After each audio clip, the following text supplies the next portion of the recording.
The federal government wants young people to deliver anti-bullying messages to other kids in their communities. That will be the focus of a new national anti-bullying program being launched today at the high school of the late Jamie Hubley. Councillor Alan Hubley, the Prime Minister's wife Laureen Harper, and Heritage Minister James Moore will announce the new program at A.Y. Jackson Secondary School.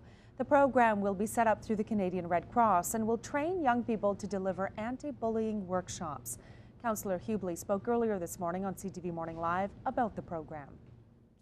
This is what we've been asking for, is to have action on bullying to help young people deal with the issue themselves, because that's the only way we're going to solve it. This is not something that we can write on paper that there'll be no more bullying and it'll happen.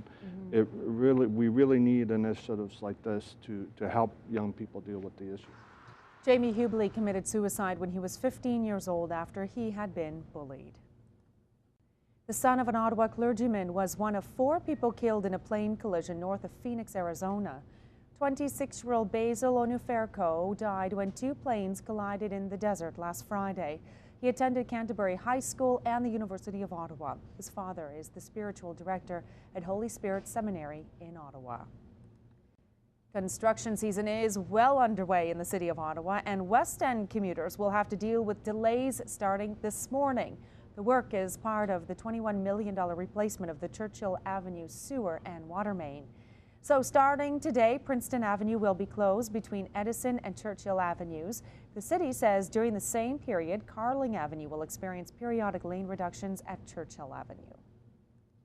The Transportation Safety Board is investigating a train derailment on a bridge east of Sudbury.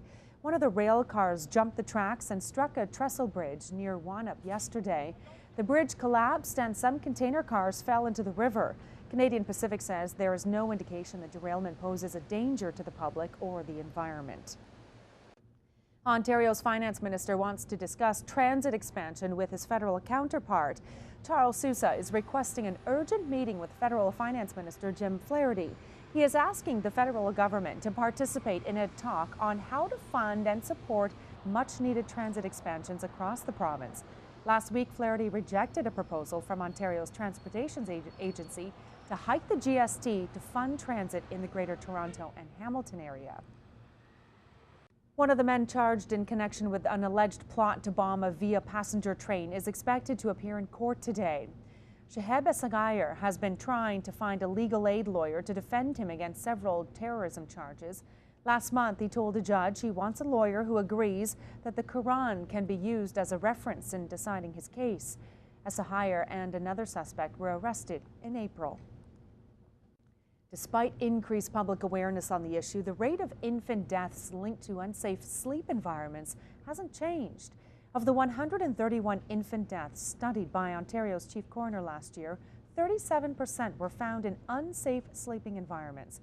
Infants should sleep on their back, according to experts, with nothing else in the crib except for a small blanket.